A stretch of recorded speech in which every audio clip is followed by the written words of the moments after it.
Halo, selamat datang di Virtus Talk. Virtus Talk adalah podcast yang akan membahas tentang berita, update, dan juga tren terkini khususnya di bidang teknologi. Dan saya, Jeffrey, yang akan membawakan podcast kali ini. Nah, untuk podcast kali ini, kita akan membahas satu tema yang cukup general, yaitu adalah network.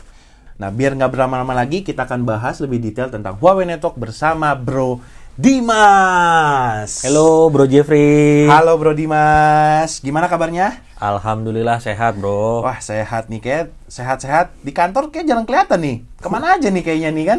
Ya, jadi memang akhir-akhir ini lagi banyak ketemu meeting sama user, bahas requirement dari sisi tech refreshment.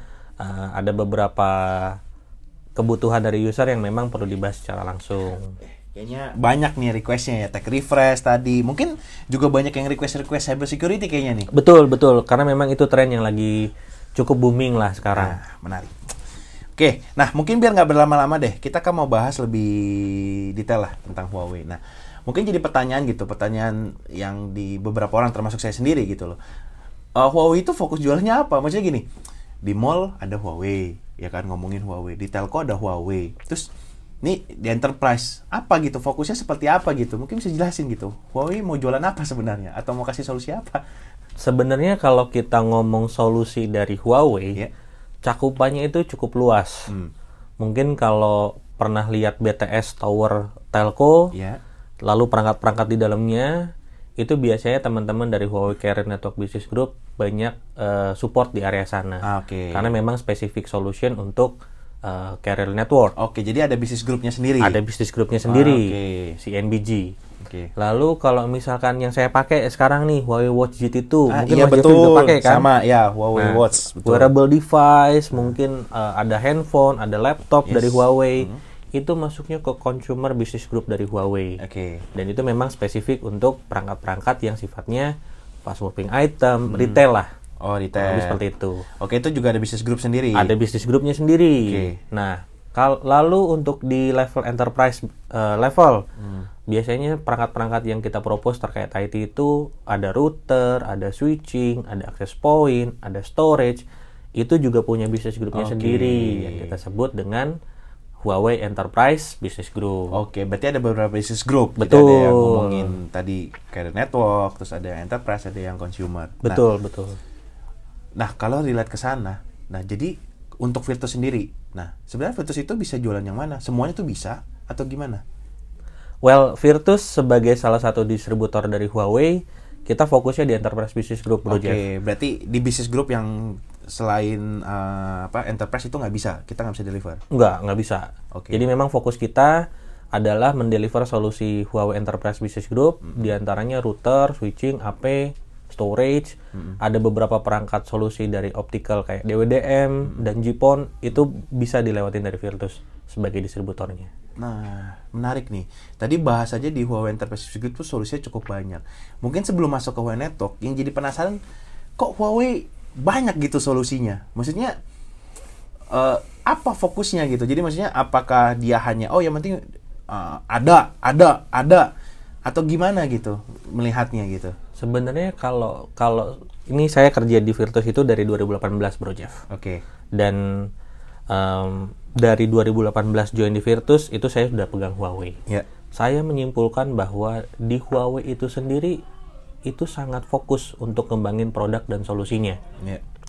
Huawei secara global itu ada 200.000 lebih jumlah karyawannya, kalau saya nggak salah ya. Dan menariknya, lebih dari 50% dari 200 orang tersebut itu fokus ke R&D-nya. Jadi bayangin kalau misalkan punya karyawan yang sedemikian banyak di level global, lebih dari setengahnya fokus ke R&D, solusi yang bisa kita propose itu cukup komprehensif dan tentunya kualitinya juga terjaga, Bro Jeff. Jadi memang karena bisa ngasih solusi banyak, karena memang salah satunya adalah orang yang untuk bagian riset dan developmentnya itu cukup besar. Betul. Cukup banyak sehingga memang fokus. Jadi sebenarnya nggak perlu worry untuk produknya karena memang di handle masing-masing punya R&D masing-masing. Betul. Di storage sendiri pun kita ada beberapa R&D center yang tersebar secara global. Itu di storage. Di network juga sama, Bro Jeff. Ada yang fokus ngembangin solusi pendekatan WAN, pendekatan Wi-Fi 6. Salah satu staff Huawei yang global itu malah actively sebagai chairman paten global. Menarik nih, menarik. Berarti solusinya sebenarnya kita nggak perlu worry lah untuk solusinya gitu. Betul. Oke. Nah, kita mungkin bahas lebih detail ya. Kita masuk ke Huawei Network itu sendiri. Nah, Huawei Network itu sendiri dari sisi Huawei itu baginya nanti seperti apa? Maksudnya tadi kan solusinya banyak gitu kan. Nah, ada apa aja. Nah, itu nanti dia pembagiannya mau seperti dari Huawei itu gimana gitu melihat pembagian solutionnya. Pendekatan solution khususnya untuk network infrastructure dari Huawei, kita mau ngelihatnya untuk yang mana dulu dari sisi solusi. Kalau untuk kampus network, kita punya Huawei Cloud Campus 3.0. Kalau untuk data center, kita punya Huawei Cloud Fabric 3.0 yang support untuk spesifik skenario data center network. Belum lagi kita ngomong Wi-Fi. Huawei Wi-Fi solution sendiri sudah Wi-Fi 6. Sudah menggunakan protokol terbaru untuk teknologi wireless. Lalu ada network security untuk pengamanan jaringan yang sudah mengadopsi teknologi AI firewall. Jadi secara umum, solusi Huawei untuk network infrastruktur boleh dibilang end-to-end dan cukup lengkap. Bro Jeff. Menarik. Nah, berarti sebenarnya karena cukup lengkap seperti itu, nah ini yang jadi sedikit pertanyaan. Nah, untuk solusi network sendiri gitu, pencapaian dia itu secara global itu gimana? Maksudnya gini, apakah mungkin ini biar pengetahuan ya buat kita semua gitu. Sebenarnya di Huawei Network itu sendiri sekarang tuh kalau mungkin ada peringkat atau di Gartner atau di mana itu sekarang lagi berada di mana gitu. Nah, ini fakta menarik yang harus saya sharing. Akhirnya setelah pengembangan akhirnya setelah pengembangan yang cukup lama, footprint kita cukup lama lah ya di Indonesia sendiri. Kalau nggak saya salah ingat, Huawei masuk ke Indonesia sejak tahun 2010-an. Awalnya fokus di carrier network. Nah, di 2022 kemarin, khusus untuk solusi LAN dan WAN infrastructure, kita sudah ada di Gartner Leader Quadrant. Gartner Leader ya, berarti Gartner bersama mungkin beberapa brand lain ya, ada beberapa brand lah ya. Brand lain gitu. Menarik sih. Huawei sudah ada di Quadrant Leader gitu. Bukan lagi di niche player, bukan lagi setelah sekian lama kita main di Visionary Quadrant, produknya dianggap bagus, tapi mungkin masih eksekusi pasarnya tuh masih belum oke. Nah, per 2022 kemarin kita sudah ada di leader. Menarik nih. Berarti sebenarnya trust secara global untuk produk dan solusi dari Huawei, khususnya Huawei Network, khususnya di LAN dan WAN infrastructure, itu sudah baik gitu, karena kan udah masuk ke leader Gartner kan. Betul. Menarik. Nah, kalau lihat ke situ, mungkin kita akan mengambil scope yang lebih detail lagi, kita persempit lagi yang bisa kita kasih info nih ke teman-teman Vitizen. Itu solusi Huawei Network relate-nya ke mungkin kalau yang sekarang lagi berkembang itu ada industri 4.0. Nah, itu gimana masuknya gitu dari solusi Huawei itu ke industri 4.0 solusi Huawei Network. Jadi pada dasarnya Huawei itu fokusnya di pengembangan infrastruktur back-end-nya. Artinya industri 4.0 itu kan konsep yang cukup luas, termasuk otomatisasi, segalanya bisa dilakukan secara mobilitas yang cukup tinggi. Nah, di Huawei itu sendiri, pengembangan infrastruktur jaringan network itu sudah mengadopsi artificial intelligence. Kita punya AI, betul. AI. Jadi, experience dari user terhadap infrastruktur yang kita bangun, itu kita bisa analisa dengan iMaster NCI Campus Insight. Jadi apa tadi nama solusinya? iMaster NCI Campus Insight. Lalu secara pengendalian atau kontrol operation dari jaringan infrastruktur yang kita bangun dengan Huawei itu sendiri, ini bisa kita centralize di Huawei iMaster NCI Campus. Itu untuk solusi campus network. Jadi visibility dari network yang kita bangun, termasuk kalau kita mau config perangkatnya itu sendiri, itu bisa dilakukan secara pintar melalui aplikasi tersebut. Berarti sebenarnya relate-nya dengan yang tadi dengan mungkin industri 4.0 gitu. Huawei melihatnya dia akan masuk ke ranah dari sisi platformnya gitu. Betul. Dari sisi platformnya tadi. Dari sisi platformnya. Kalau lihat ke tadi membahas iMaster NCI itu mungkin platformnya gitu. Iya, betul sekali. Oke, jadi dari platformnya diperkuat gitu. Semakin kuat platformnya, kalau kita mau kembangin solusi industri 4.0 yang berbasiskan aplikasi, kalau infrastruktur back-end-nya nggak bagus kan, atau nggak bisa visible untuk kita manage kan susah juga, Bro Jeff. Oke, betul. Nah, tapi bagaimana dengan endpoint-nya? Maksudnya kita ngomong mungkin secara sederhana dengan switch-nya, dengan access point. Mungkin kita spesifik ke access point dulu deh. Bagaimana dengan access point-nya? Access point-nya pun sebetulnya bisa di-manage di iMaster NCI Campus itu sendiri. Dan boleh dibilang experience user ketika menggunakan access point dari Huawei itu kita bisa analisa roamingnya, lalu latensinya. Oke, berarti ada dashboard untuk menganalisanya untuk Wi-Fi Huawei. Ada dari Huawei. Dari Huawei. Jadi memang pengembangan, dan inilah salah satu faktor kenapa Huawei masuk ke Gartner Quadrant Leader. Saya baca reportnya waktu itu, adalah salah satu faktornya Huawei itu sudah sangat fokus untuk mengembangkan network infrastruktur berbasis AI dan machine learning. Oke, jadi karena udah fokus ke AI dan machine learning sehingga pengembangannya itu jauh lebih baik gitu. Betul. Untuk produk Huawei. Oke, menarik tuh ngomong-ngomong AI dan machine learning. Nah, apakah itu tadi kan ngomong di access point gitu? Apakah itu relate juga ke solusi yang lain, network yang lain gitu dari sisi switchingnya, mungkin routingnya gitu? Jangan salah Bro Jeff, konsep dari iMaster NCI itu adalah convergences. Oke. Jadi kalau kita mau manage perangkat LAN infrastruktur, baik itu dari router, firewall, lalu switching, access point, itu semua bisa dilakukan di satu tools. Terus kalau kita ngomong masuk lagi ke pengembangan solusi SD-WAN misalnya. Oke, SD-WAN menarik nih. Multiple branch ya kan, routernya banyak nih.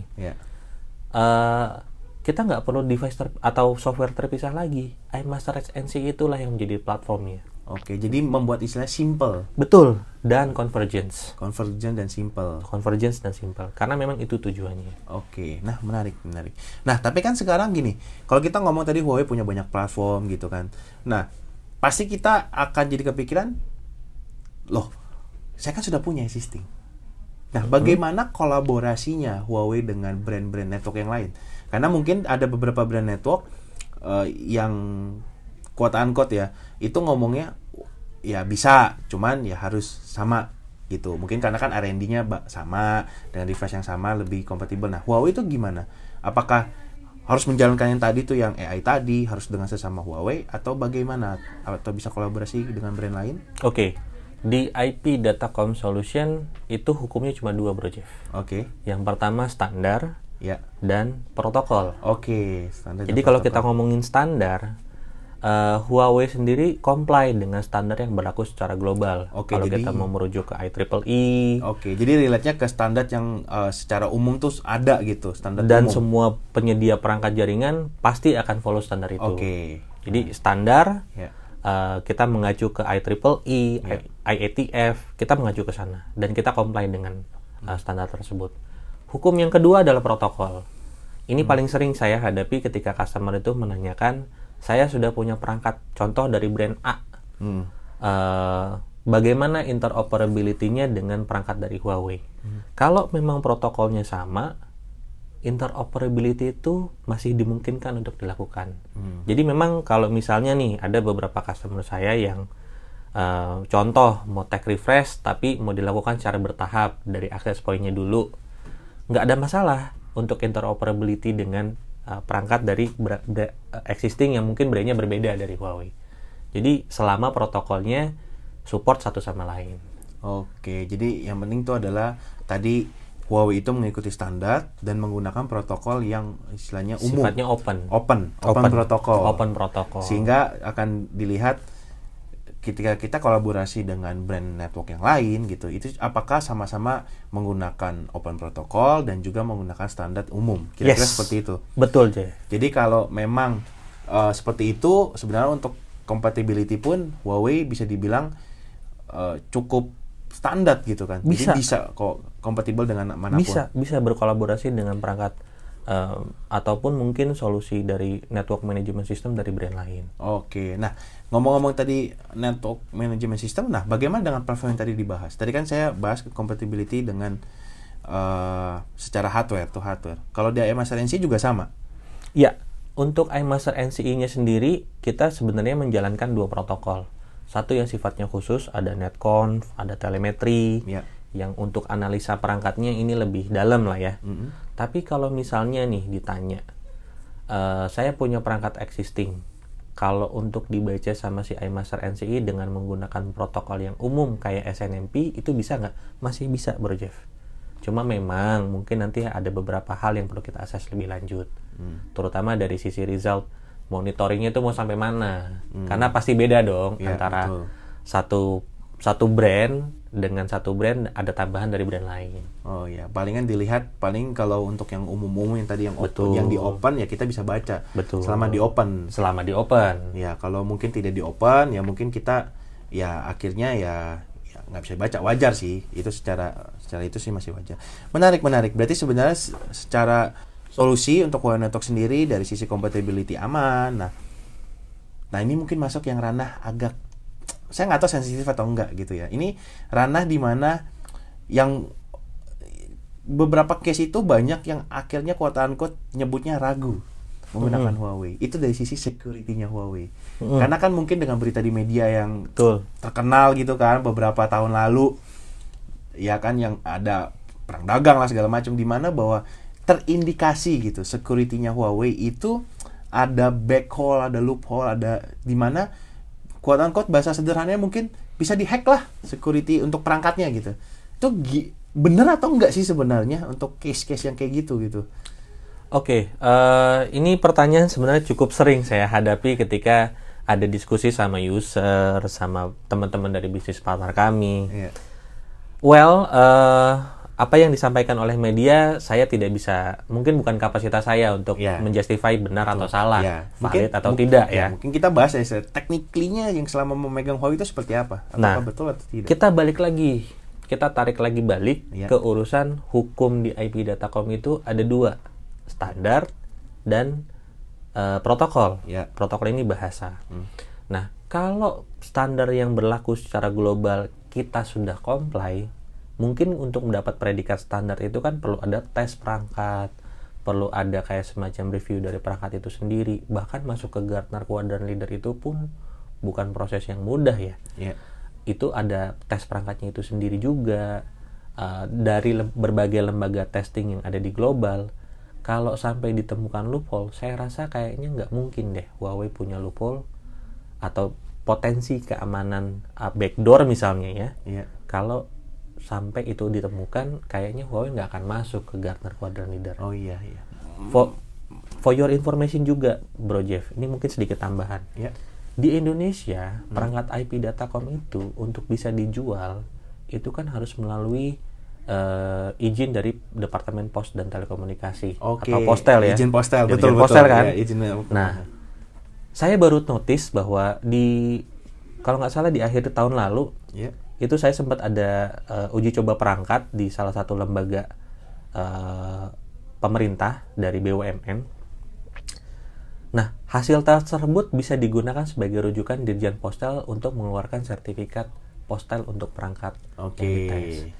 Jadi kalau sampai ditemukan loophole, backdoor dan lain-lain, saya percaya bahwa Huawei nggak akan bisa dijual di Indonesia. Jadi sebenarnya yang tadi istilahnya yang keraguan di mana nanti bisa di-hack segala macam, sebenarnya kalau untuk yang network sendiri itu kan sudah melewati banyak tes. Betul. Secara global. Ada tes global. Harus masuk ke Gartner yang tadi kan. Harus masuk ke Gartner. Iya kan, pasti ada di testing. Ada di Indonesia juga ada Postel. Ada Postel gitu kan. Itu sehingga jadi kemungkinannya itu terjadi tuh bisa dibilang tidak ada gitu ya kan. Iya, betul sekali. Iya sih. Sebenarnya itu jadi ya mungkin banyak yang nggak tahu gitu. Mungkin banyak yang quote-unquote termakan berita media sehingga wah jadi ragu gitu. Nah ini balik lagi, bukan kapasitas saya untuk memvalidasi apakah berita di media itu betul atau salah. Tapi in terms of technical, saya jelaskan bahwa proses masuk barang ke Indonesia itu sudah melalui proses yang boleh dibilang proper lah, testing dan lain-lain, dan resultnya itu digunakan sebagai acuan barang ini layak dijual atau tidak, diedarkan atau tidak. Gitu Bro J. Menarik. Berarti tadi kita udah bahas nih cukup banyak nih. Ada dari sisi Huawei Network, kita bahas dari yang pertama, kita bahas dari solutionnya. Ada untuk kampus, kita punya solutionnya. Di data center kita punya solutionnya. Dan juga kita secara perangkat kita bisa dibilang end to end. Kita mau bahas dari router ada, firewall ada, switchnya ada. Lalu untuk dari sisi WiFi kita punya WiFi 6 udah yang paling baru, udah yang the latest technology gitu. Kemarin juga sempat saya baca berita Huawei itu malah pionir salah satu launching WiFi 7. Itu benar atau enggak tuh Mas? Pas saya baca berita WiFi 7, WiFi 6 aja implementasinya masih jarang nih, kayaknya masih baru mulai gitu di Indonesia. Jadi betul bahwa Huawei sendiri tidak berhenti berinovasi. Artinya Huawei pada saat meluncurkan Wi-Fi 6 boleh dibilang as a pionir. Ya, karena diluncurkannya kalau saya nggak salah tuh di akhir 2019 itu sudah ada. Generasi pertama dari Huawei Wi-Fi 6. Nah, dari 2019 ke 2023 sekarang ini kan udah ada 4 tahun nih. Itu cukup waktu untuk melakukan pengembangan teknologi Wi-Fi yang lebih lanjut. Nah, kalau Wi-Fi 6 mungkin saya tarik dulu ya. Wi-Fi 5 itu throughput paling maksimal 1 GB. Wi-Fi 6 throughputnya 10 GB. Sementara Wi-Fi 7 yang sekarang lagi di draft, tadi yang Bro Jeff bilang bahwa Wi-Fi 6 aja belum beres deployment-nya di Indonesia, belum banyak gitu loh. Wi-Fi 7 itu mungkin throughputnya bisa sampai 100 GB. Itu mau transfer apa 100 GB dengan Wi-Fi? Mungkin gini Bro Jeff, consideration-nya adalah inovasi nggak bisa kita hentikan. Betul. Di sisi lain, di level enterprise itu sendiri, internet itu nggak digunakan cuma untuk email. Terus sekarang kan udah banyak video conferencing. Oh iya, menarik tuh video conferencing. Video conferencing kualitas gambarnya juga udah HD. You know lah, kalau HD kan ceritanya makan bandwidthnya berapa gede tuh. Betul. Belum lagi di sektor manufaktur, ini ada salah satu case bagus dari Huawei. Ada ya pabrik yang namanya Quicktron, itu dia menerapkan automatic guided vehicle.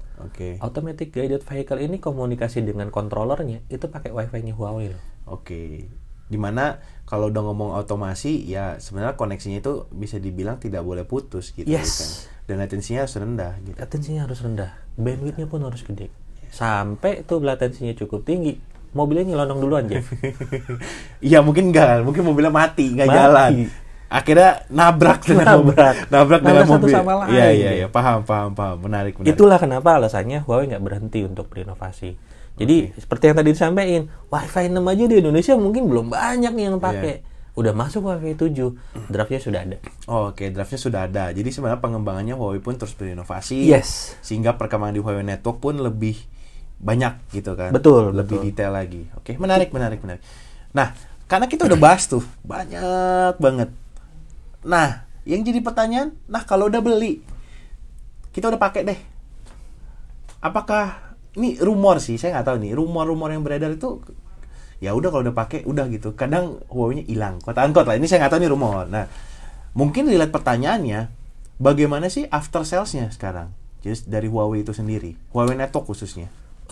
Dari sisi after sales support-nya sendiri untuk perangkat enterprise ya. Huawei di Indonesia pertama itu fokus pengembangan partnernya. Jadi ada beberapa program development partner, terutama untuk sertifikasinya, baik itu untuk di level pre-sales-nya, di level engineer-nya, itu pun berjenjang sertifikasinya. Ada yang level associate, ada yang level profesional, ada yang level expertise. Susah banget kalau udah makin naik tingkat level sertifikasinya, ujiannya susah banget. Itu satu. Tujuannya apa?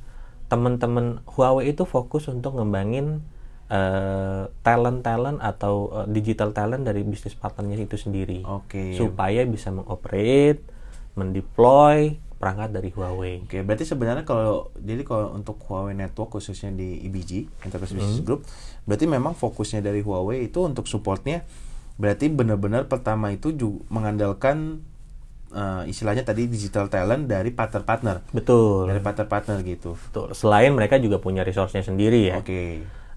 Yang kedua, dari sisi after sales perangkatnya itu sendiri, Huawei punya yang namanya istilahnya co-care. Co-care ini sebenarnya cakupan dari supportnya ini cukup luas. Akses ke Technical Assistance Center di Indonesia ini terpusat di Malaysia ya. Dan nggak usah ragu sebenarnya karena bahasanya juga masih bahasa Inggris kok Jeff. Nggak usah takut ya. Betul. Bahasanya juga masih pakai bahasa Inggris. Dan mereka Cocker ini ada 3 tipe, ada yang basic, standar, dan premier. Dan yang membedakan dari 3 tipe ini adalah SLA H2 replacement. Kebayangkan kalau misalkan perangkatnya rusak, terus gimana? Oke. Ya, open ticket. Kalau di Huawei, open ticket. Kalau memang nanti ada proses validasi yang berlangsung, barangnya memang confirm rusak karena memang faktor pemakaian, barangnya diganti, Bro Jeff. Oke, berarti sebenarnya tadi udah bahas dari partner, dari Huawei pun tadi yang selain ada resource juga, dia juga membantu dari sisi hardware-nya, betul, replacement-nya. Betul. Jadi sebenarnya dari customer after sales-nya, dari customer tuh nggak perlu worry karena sebenarnya secara barang itu bukan dari distributor, bukan dari partner, tetapi langsung dari Huawei-nya yang menyediakan. Betul. Oke, mungkin tinggal resource yang masang ya, yes, yang mengkonfigurasi yang mungkin dari bisnis partner ataupun dari Virtus itu sendiri sebagai distributor. Betul. Nah, berarti itu sebenarnya secara support pun Huawei itu udah cukup bagus gitu, baik secara di dunia dan juga di Indonesia. Dari experience yang saya hadapi di lapangan, memang secara respons Huawei Technical Assistance Center itu cukup cepat. Jadi mereka punya SLA tersendiri lah ya. Jadi ketika kita mengajukan misalkan mau komplain nih, switch-nya gangguan, portnya mungkin ada yang rusak gitu kan, langsung aja open access tiket ke Huawei. Dalam 1 jam biasanya mereka akan ngerespon. Oke, menarik. Berarti cukup cepat ya? Cukup cepat. Oke. Nah, ngomong-ngomong seperti itu, mungkin di sini biar teman-teman Vitizen gitu kan juga dapat gambaran kira-kira kalau tadi ngomong after sales disupport oleh partner, berapa banyak sekarang partnernya Huawei? Waduh, kalau saya hitung bisa lebih ya. Tapi maksudnya gini, kalau kita ngomong di partner Huawei di Indonesia, ini ada klasifikasinya juga. Ada yang register partner, ada yang gold partner, ada yang silver partner. Virtus sebagai distributor ini di kelasnya tersendiri lah, agak berbeda dengan ya, karena kita di distributor. Betul. Ya. Nah, kalau kita ngomong jumlah, mungkin kalau saya hitung-hitung fokus partner Virtus itu sendiri ada 10-15 fokus partner lah. Oke, berarti sebenarnya kalau di total dari Virtus sendiri belum ditambah yang dari Huawei. Betul. Kira-kira mungkin jumlah mungkin bisa sampai ratusan mungkin. Roughly ya ratusan mungkin belum nyampe ya.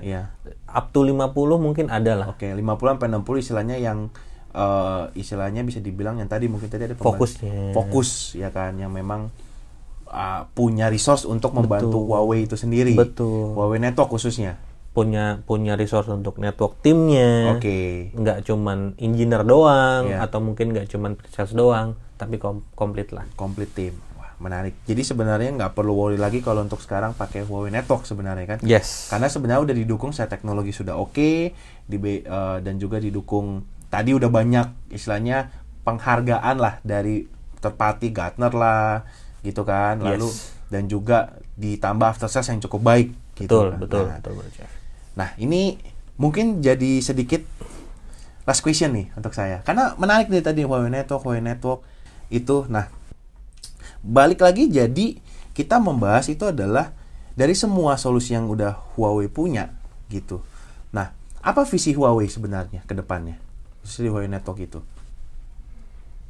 Visi kita sesuai dengan tagline kita, Bro Jeff. Leading in ICT. Leading in ICT. Oke, berarti sesuai dengan tagline bahwa berusaha untuk leading di ICT karena memang beberapa sudah dibuktikan ya kan dengan ada Wi-Fi 7. Inovasi kita nggak berhenti. Inovasi nggak berhenti. Inovasi kita terus jalan seiring dengan perkembangan zaman dan teknologi itu makin kesini tuh akhirnya makin jadi part of critical. Kan sering ya yang kita dengar kalau datang ke customer enterprise level, digital transformation itu konsep yang cukup luas. Dan Huawei secara platform keseluruhannya ya untuk network infrastruktur kita ready untuk bantuin. Digital transformation di level enterprise. Tergantung partnya di bagian yang mana gitu kan. Menarik. Nah, mungkin biar nggak banyak saya yang tanya gitu. Sebenarnya kita udah buka pertanyaan nih, Bro Dim. Jadi di Instagramnya kita, di Instagramnya Virtus, kita kemarin udah buka pertanyaan nih untuk teman-teman menanyakan tentang Huawei Network. Nah, mungkin kita ambil 2 pertanyaan terbaik. Jadi yang nanya ada beberapa. Kita ambil yang pertanyaan pertama nih dari @gunadi8410. Pertanyaannya gini. Apa 3 best feature dari Huawei Network sebagai solusi untuk industri 4.0 dan future challenge-nya. Mungkin tadi kita udah sempat bahas kan industri 4.0. Mungkin ini lebih kita coba lebih detail, apa sih best feature dari Huawei gitu, 3 best feature untuk yang bisa kita istilahnya jadi kalau industri 4.0 menggunakan Huawei, ini best feature-nya yang bisa diberikan Huawei. Oke. Kalau kita ngomong secara operation dan maintenance dari network itu sendiri, Huawei menyediakan solusi yang visible, konfigurasinya bisa dilakukan secara tercentralized. SD-WAN kita sudah mendukung Zero Touch Provisioning. Jadi kalau misalkan bapaknya tadi punya user yang branch-nya banyak gitu kan, deployment perangkat Huawei itu nggak rumit. Okay. Ya, ada beberapa network engineer kan, CLI lagi. Nah, di Huawei GUI-nya ada. GUI istilahnya kayak tampilannya mudah gitu. Lebih manusiawi. Lebih manusiawi. Ya, okay. Kalau CLI kan tulisan doang ya. Kalau GUI kan ada gambarnya, kelihatan. Dan iMaster NCE menawarkan solusi manajemen perangkat network itu yang convergence. Gitu. Oke. Dan future, maksudnya terus menghadapi challenge ke depannya? Oke, challenge ke depannya dari sisi enterprise network infrastructure itu akan sangat fokus ke berbasiskan AI. Artinya, visibilitas dari infrastruktur yang kita bangun itu harus bisa kelihatan. Ya, baik itu kalau misalkan terjadi gangguan, kita bisa cepat pinpointing gangguannya terjadi di mana, terus proses rektifikasinya nggak makan waktu berhari-hari, deployment-nya itu nggak perlu sampai waktu berbulan-bulan. Kurang lebih seperti itulah challenge-nya. Dan Huawei ready untuk itu. Oke. Menarik. Oke. Lanjut ke pertanyaan kedua. Pertanyaan kedua itu dari Sanisterloy @Sanisterloy. Nah, pertanyaan mungkin cukup sederhana, tapi ya mungkin pertanyaan adalah, sulitkah dalam proses upgrade firmware router atau switch Huawei? Nah, ini ditanya nih. Sulit nggak sih kalau kita mau upgrade gitu sebenarnya firmware, atau misalkan kita mau, mungkin saya lebih perluas lah, config di Huawei itu gimana bahasanya gitu? Mungkin kita belum bahas dari tadi. Kalau perangkat di Huawei, kalau kita mau config perangkat, jangan salah ya, ini nggak pakai bahasa Mandarin kok. Nah, tetap masih pakai bahasa Inggris. Dan mungkin memang agak berbeda ya. Jadi kalau misalkan ada beberapa customer yang sudah lama menggunakan brand tertentu, begitu alih teknologi dengan menggunakan Huawei, memang perlu ada adaptasi. Ya, adaptasi bahasa. Sebenarnya wajar sih. Wajar ya. Tapi secara umum, misalnya di switch, kalau kita mau config interface, yang kita panggil ya interface-nya. Interface berapa, /berapa, ya itu yang kita panggil. Nah, in relation dari pertanyaan yang ditanyakan tadi, kalau misalkan susah nggak sih? Kalau misalnya nih, deployment-nya comprehensively dengan iMaster NCE, upgrade firmware itu bisa dilakukan secara terpusat. Jadi tinggal klik, selesai. Tapi kalau misalkan, Mas, saya deployment-nya belum ada iMaster NCE-nya, Mas. Hanya bisa pakai CLI-nya atau GUI dari perangkatnya, GUI manajemennya.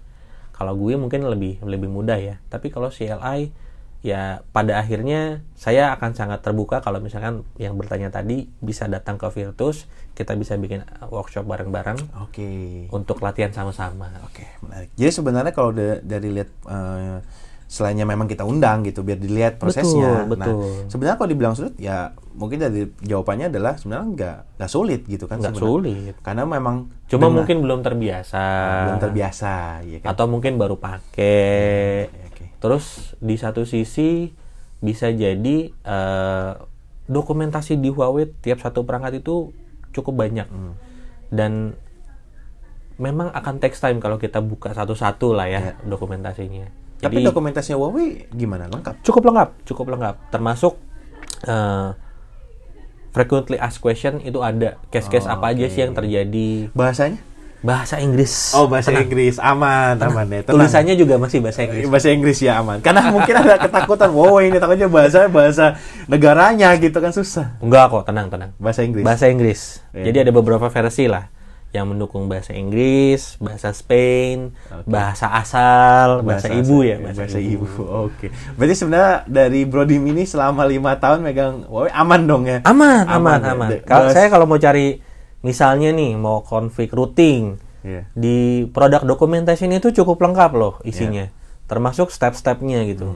Kalau susah-susah ya saya open ticket. Betul, menarik sih ya. Kalau susah tinggal open ticket ya. Kenapa? Oke. Dan ini untuk dua yang memberikan pertanyaan ini yang terpilih, selamat. Nanti akan dihubungi admin, akan dapat hadiah dari kita, souvenir dari kita. Oke, thank you sekali lagi untuk yang bertanya. Nah,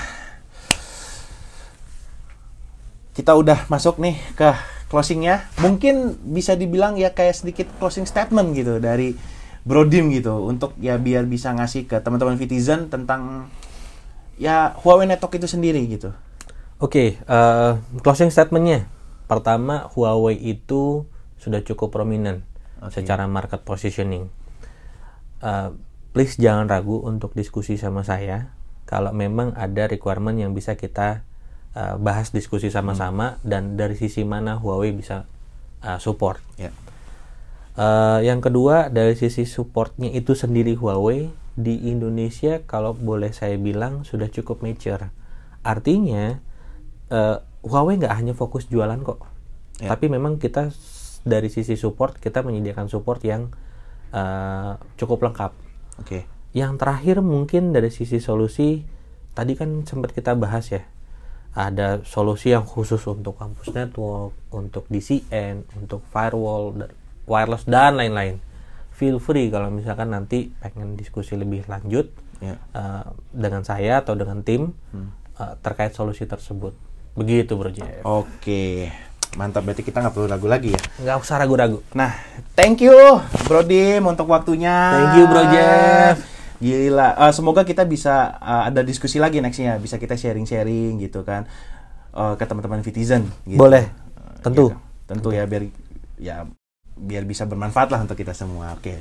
Dan jangan lupa untuk teman-teman Vitizen, jangan lupa untuk like untuk video ini dan juga komen, kasih komen mau video seperti apa, mau pembahasan seperti apa yang akan kita bawakan. Dan yang paling penting, jangan lupa subscribe guys, supaya teman-teman itu nggak kelewatan gitu kalau kita ada upload video-video di YouTube Virtus. Dan thank you.